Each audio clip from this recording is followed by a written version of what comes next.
Oi pessoal, eu gostaria de começar essa aula falando para vocês um pouquinho sobre Ushuaia. Ushuaia é uma cidade turística da Argentina que fica no extremo sul da América do Sul. É uma das cidades mais ao sul do planeta. Tá? Por isso ela é conhecida como o fim do mundo. Então eu tive a oportunidade de conhecer Ushuaia, que é um lugar muito legal. E eu queria mostrar para vocês duas imagens principais. Primeiro essa imagem aqui abaixo, que mostra um lago cuja superfície está congelada, né? Esse lago ele fica no Parque Nacional da Terra do Fogo. E Ushuaia é também uma cidade litorânea, então a gente também tem mar. Então essa outra imagem aqui, ela mostra o mar em Ushuaia, e vocês podem ver que a água está completamente líquida. A temperatura local é a mesma. A temperatura de Ushuaia, quando a gente foi, estava variando por volta de menos 10 graus Celsius. Tá? E aí a minha pergunta para vocês é: por que a água do lago ela congela e a água do mar não congela? Vamos fazer um experimentozinho para tentar explicar isso? Agora fazer um experimento bem simplesinho. Eu vou colocar a água nesses dois potinhos. Tentar botar mais ou menos a mesma quantidade. Tá? Só que qual é a diferença? Esse potinho aqui eu vou deixar água pura e esse aqui, ó, eu vou adicionar sal. Então, eu vou pegar aqui o sal, ó, e vou adicionar uma colher, vou botar mais um pouquinho, tá? Misturar, dissolver o sal na água. E depois disso, o que eu vou fazer? Eu vou colocar no freezer esses dois potinhos para ver se tem alguma diferença no congelamento da água pura e da água com sal. Ok? Então tá, então dissolveu o sal, aí agora eu vou colocar esses potinhos no freezer. Então aqui, galera, coloquei no freezer, ó, potinho com água com sal. Potinho só com água e vou deixar uma horinha e depois ver o que acontece. Vamos ver então o que aconteceu depois de 1h30 mais ou menos que eu deixei aqui no freezer. Vamos ver o que aconteceu. Com a água pura, ó, congelada, né, formou gelo, ou seja, aconteceu o processo de solidificação, a transformação do estado líquido para o estado sólido ocorreu. Já com a água salgada, olha aqui, galera, ela continua completamente líquida, Ela não congelou, ela não solidificou igual a água pura. Vocês sabem explicar por quê? Pessoal, então como vocês viram, o ponto de fusão ou o ponto de congelamento da água salgada é menor que o da água pura. Ponto de fusão e o ponto de congelamento, eles ocorrem na mesma temperatura, né? O ponto de fusão é a temperatura onde a água sólida, ela se transforma em água líquida, e o ponto de congelamento ou de solidificação é onde a água líquida se transforma em água sólida. No caso da água pura, o ponto de fusão ou o ponto de congelamento ocorre a 0 graus Celsius, né? Já para água salgada, esse ponto de fusão ou de congelamento, ele ocorre a uma temperatura menor. Pessoal, então uma aplicação para usar sal para diminuir a temperatura de fusão da água é feito em países onde neva muito. Por quê? Porque a neve, quando ela cai, ela congela e forma gelo no solo. Só que esse gelo é extremamente escorregadio e pode causar acidentes. Então, para evitar isso, o que eles fazem? Eles adicionam o sal e o sal faz com que aquele gelo ele derreta. Então, é isso que a gente vai mostrar aqui, olha só. A gente tem aqui gelo, a temperatura de 0 graus Celsius, que é a temperatura de fusão da água pura. Só que a temperatura de fusão da água salgada é menor. Então, a partir do momento que eu introduzo sal no sistema, esse sal, cloreto de sódio, ele vai interferir com as ligações intermoleculares das moléculas de água. As moléculas de água, no gelo, elas estão muito próximas. Lembre-se que no estado sólido, as moléculas, as partículas, elas encontram-se muito próximas e com baixa movimentação. Só que quando eu adiciono o cloreto de sódio, ele interfere nessa proximidade. E aí o que acontece? A molécula de água que estava muito próxima, ela tende a se afastar. Lembrando que quanto mais afastado está a molécula de água, a gente vai ter uma mudança de estado. Então a gente vai sair do estado sólido e vai para o estado líquido, onde as moléculas estão mais afastadas e tem mais movimento. E é isso que o sal vai fazer. Então olha só, vou colocar sal. Vocês vão ver que a temperatura vai descer, por quê? Porque a temperatura de fusão da água salgada, eu estou introduzindo o sal no sistema, ela é menor. Então, naturalmente, eu vou ter uma diminuição da temperatura. Olha lá, a temperatura ela já está a menos 1 grau. Quanto mais sal eu colocar no sistema, menor vai ser a temperatura de fusão. Então, eu vou ter uma temperatura mais baixa. E eu vou ter o derretimento daquele gelo. Por quê? Porque a água salgada, ela não congela aquela temperatura. Então, vai ter naturalmente o derretimento. Tranquilo, pessoal? Uaia. Aí vocês devem estar me perguntando, professora, mas e os icebergs? Pessoal, na verdade o iceberg é formado por água pura, ele não é formado por água salgada. Por isso que ocorre o congelamento do iceberg, mas ao redor o mar não está congelado. Agora que a gente já sabe o que acontece com o ponto de fusão da água salgada, vamos ver o que acontece com o ponto de ebulição da água salgada. Pessoal, vou colocar sal na água fervendo para ver o que acontece.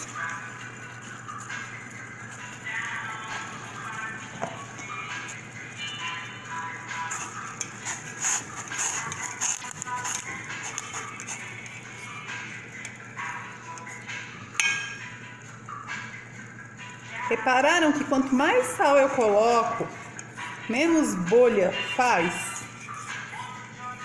Olha só, com bastante sal, olha o que aconteceu com a água. Vocês sabem por que isso acontece? Pessoal, como vocês viram, quando a gente adiciona o sal na água, a água fervendo, né? Quando a gente adiciona o sal, a fervura para, a fervura cessa. Por quê? Porque o ponto de ebulição da água salgada é maior que o da água pura. Então, a partir do momento que a gente adiciona sal na água pura, a 100 graus Celsius, aquela água salgada agora ela não vai mais entrar em ebulição. Eu preciso fornecer mais calor para a água entrar em ebulição. Ou seja, o ponto de ebulição da água salgada é maior.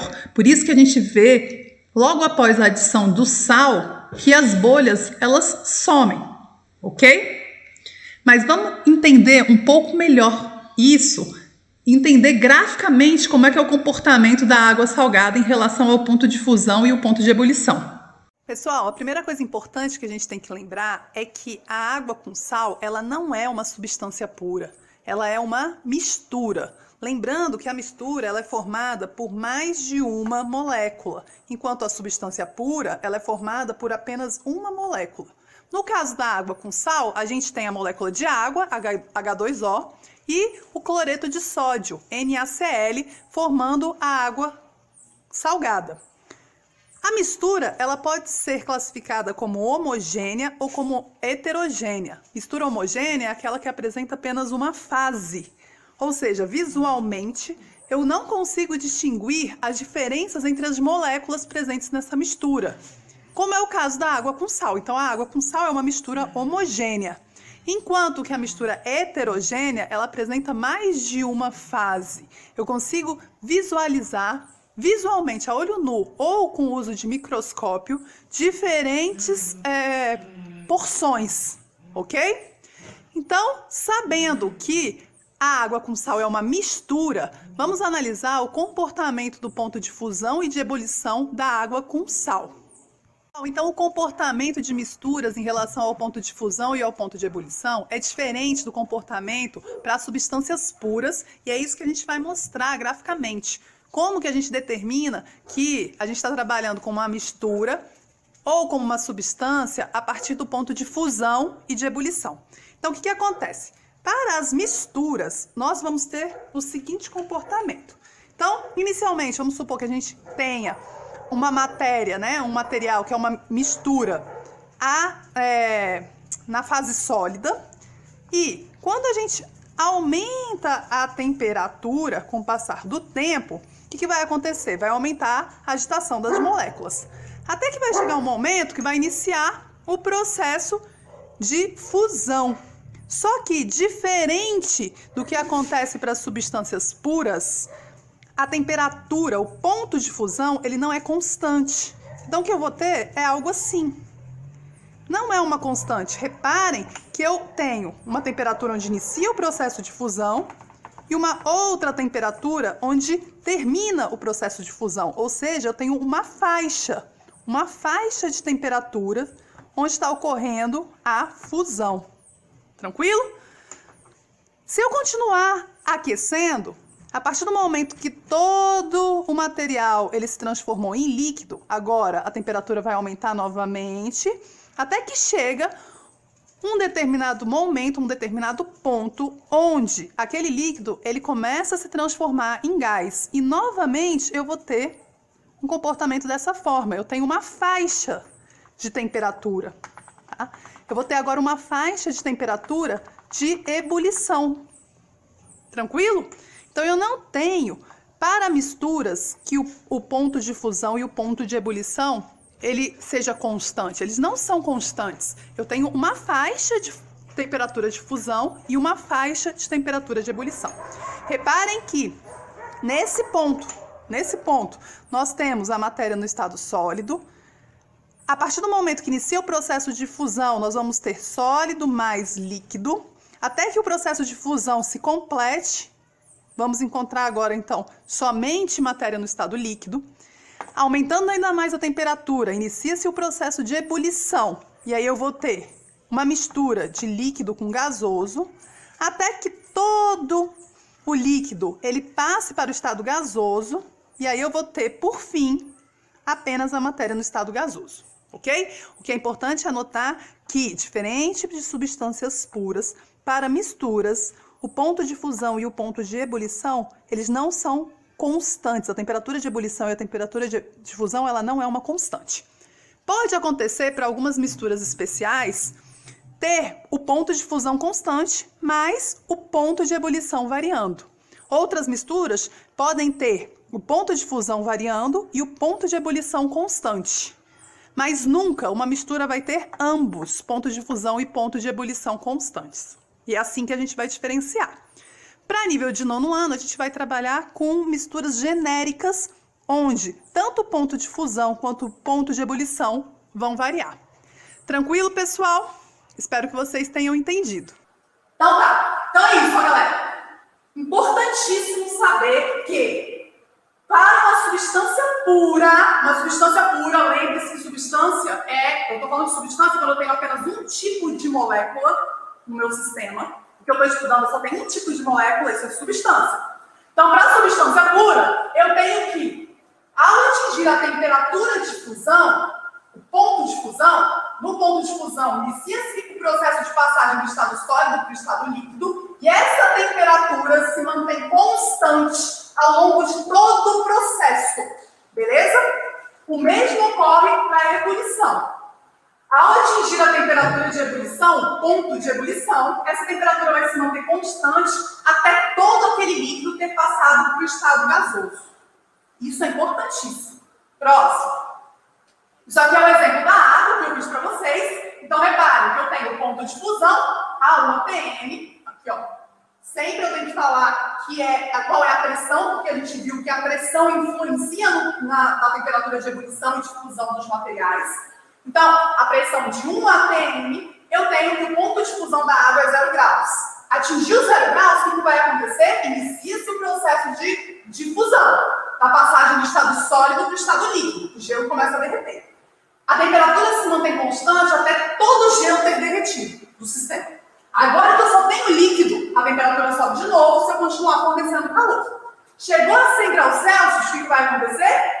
Atingiu o ponto de ebulição. Inicia-se o processo de ebulição. Ao longo de todo o processo, a temperatura se mantém constante, até toda a água ter vaporizado. Aí, só depois, eu vou ter novamente um aumento da temperatura se eu continuar fornecendo calor. Próximo.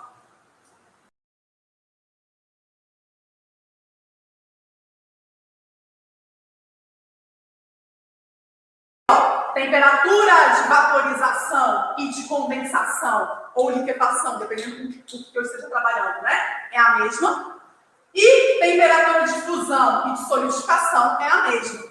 Só que isso aqui é uma curva de aquecimento. Eu posso ter uma curva de resfriamento. E aí a curva de resfriamento, ela vai ter um comportamento mais ou menos assim. Eu inicio com um estado gasoso.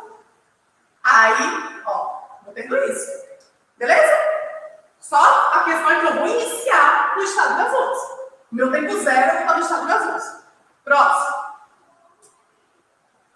Importantíssimo. A gente comentou então que para substâncias puras, a temperatura de ebulição ela se mantém constante, assim como a temperatura de fusão ao longo de todo o processo. Para a mistura, lembre-se que quando eu falo de mistura, eu estou falando de um sistema onde eu tenho mais de um componente. Eu tenho 2 ou mais moléculas. Por exemplo, água com açúcar. Eu tenho uma mistura. Nesse caso, concorda que a água ela tem uma temperatura de ebulição e uma temperatura de fusão, e o açúcar tem outra temperatura de ebulição e outra temperatura de fusão? Então, nesse caso, não é possível, para misturas, eu manter a temperatura de ebulição e fusão constante ao longo do processo. Porque eu tenho materiais com temperaturas diferentes. A temperatura de fusão e ebulição é característica, é propriedade específica da matéria. Beleza? Então, o que eu vou ter? Eu vou ter uma faixa de temperatura. Olha só, eu tenho uma faixa de temperatura. Peguei a água com açúcar, estado sólido. Comecei a aquecer. Atingiu a temperatura início. Começou o processo de fusão. A temperatura ela não se mantém constante, ela vai aumentando ainda um pouquinho. Por quê? Porque eu tenho materiais com propriedades diferentes naquele sistema. Então, para a substância pura, a temperatura de ebulição e de fusão se mantém constante ao longo do processo. Para a mistura, não. Para a mistura, o que eu tenho? Variação da temperatura de ebulição e ou da temperatura de fusão. Por que eu estou falando e ou? Porque existem misturas onde tanto a temperatura de fusão quanto a temperatura de ebulição vão variar ao longo do processo. Existem misturas onde apenas a temperatura de fusão vai variar e a temperatura de ebulição vai continuar constante. E existem misturas onde apenas a temperatura de ebulição vai variar e a temperatura de fusão vai continuar constante. Mas o que é importante é que nunca uma mistura ela vai ter as duas temperaturas constantes. Nunca. E sempre uma substância pura vai ter as duas temperaturas constantes. Tranquilo? Próximo. Beleza, então esse aqui é o gráfico de comparação, né? Onde eu tenho uma substância pura, onde a temperatura de fusão e ebulição ela se mantém constante ao longo do processo. Isso aqui é um gráfico característico de uma mistura genérica, onde eu tenho que essa temperatura ela varia ao longo do processo, ela não é constante. Próximo, vamos fazer exercício rapidinho aqui para finalizar. Vai. Primeiro exercício. Observe os seguintes fatos. Uma pedra de naftalina deixada no armário. O que acontece com uma pedra de naftalina deixada no armário? Qual é o processo de mudança de estado físico que vai acontecer? Essa é a questão. 2. Uma vasilha com água deixada no freezer. O que vai acontecer com uma vasilha de água deixada no freezer? 3. Uma vasilha com água deixada no fogo. E 4. O derretimento de um pedaço de chumbo quando aquecido. Galera, número um, a gente viu que a naftalina ela passa diretamente para o estado gasoso. E esse processo é chamado de sublimação. Então eu estou falando de sublimação. O 2, eu estou falando de um processo de solidificação, onde a água líquida, como freezer, solidificou. O 3, eu estou falando de um processo de vaporização, e se eu quiser especificar qual é a vaporização, quando a água é deixada no fogo, eu tenho a ebulição. Então pode ser vaporização ou ebulição, mas não pode ser evaporação e nem calefação. Beleza? E o 4, derretimento de um pedaço de chumbo quando aquecido. O chumbo é sólido, ele é aquecido, ele derrete, então eu estou tendo um processo de fusão. Resposta letra A. Basta, próximo. Vai fazendo aí comigo pra gente ter tempo. Isso eu queria mostrar. Olha só, esse exercício cai demais também em prova, galera. Considere a tabela de pontos de fusão e de ebulição das substâncias a seguir a 1 atm de pressão. Eles sempre vão te dar a pressão, porque a pressão influencia no ponto de fusão e ebulição. Então, eu tenho aqui vários compostos, né? O que eu sugiro? Ele perguntou para você assim, ó. Ele quer saber, a 50 graus, em qual estado físico se encontram esses compostos? O que eu sugiro? Você vai fazer o seguinte. Você vai traçar uma reta e você vai marcar ponto de fusão, que, ó, lembre-se que aqui eu estou aquecendo, eu estou fornecendo calor, beleza? Então eu tenho ponto de fusão, continuo aquecendo até chegar no ponto de ebulição. E eu sei que antes do ponto de fusão, a substância está no estado sólido. Entre o ponto de fusão e o ponto de ebulição, a substância está no estado líquido. Depois do ponto de ebulição, a substância está no estado gasoso. Pronto. Aí, pergunta. Qual dessas substâncias se encontra no estado líquido a 50 graus? Então, eu venho lá, ó, o cloro. O ponto de fusão do cloro é menos 101 graus. E o ponto de ebulição, menos 34 graus Celsius. Ele quer saber a 50 graus. 50 graus é mais do que 34 graus. 50 graus está além de 34 graus, menos 34 graus. Então, o cloro ele está no estado gasoso a 50 graus. Ponto. O flúor. Flúor é a mesma coisa, ó, menos 219 e menos 188. Ele vai estar no estado gasoso. O bromo. Aí o bromo é uma nota, olha lá. Menos 7,2 graus Celsius é o ponto de fusão. 58,8 graus Celsius é o ponto de ebulição. Logo, 50 graus, que é o que eu quero saber, está entre o ponto de fusão e ebulição, ele está no estado líquido. Beleza? O mercúrio, ponto de fusão, menos 38. Ponto de ebulição, 356. Significa que a 50 graus ele está no estado líquido. E por último, o iodo. O ponto de fusão do iodo é 113 graus. 50 graus está antes do ponto de fusão, então ele está no estado sólido a 50 graus. Resposta, bromo e mercúrio. Ok? Pronto? Passa isso rapidinho, só a próxima. Galera, vou disponibilizar esses slides no Ava. E aí tem mais 2 exercíciozinhos, esse número 3 e esse número 4, que vocês vão fazer. Se tiver dúvida, vocês vão colocar no fórum. Beleza? Beijos. Tchau, tchau.